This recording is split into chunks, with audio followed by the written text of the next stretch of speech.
বন্ধু, খুবই টেনশনে আছি। মানুষের উপকার কইরা পরে নিজের বিপদ।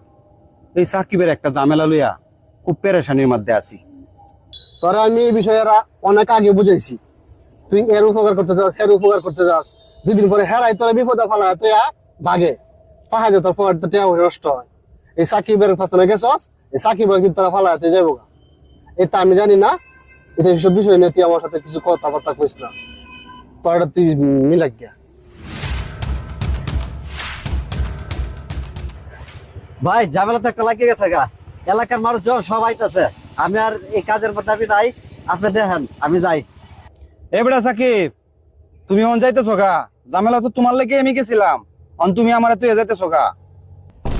ভাই এটা ঝামেলার মধ্যে আমি নাই। আপনার ঝামেলা আপনি বিড়াইন, আমি যাই। কিরে, তুই যাস না রে? সবাই তো আমার ফেলায় তুই যাইতেছে গা। আমার বিপদ আমারই সামলাই তুইব। যা যা, তুইও যা। শোন, সবাই একরকম না। বন্ধুর বিপদে কোনো প্রকৃত বন্ধু কখনো পালিয়ে যায় না। এটা নিয়ে তুই একদম টেনশন করিস না। আসুক, যত ঝামেলাই হোক, দুজনে মিলে সব মোকাবেলা করবো। একদম টেনশন করিস না। বিপদের সময় যে বন্ধু পাশে থাকে সে হলো প্রকৃত বন্ধু।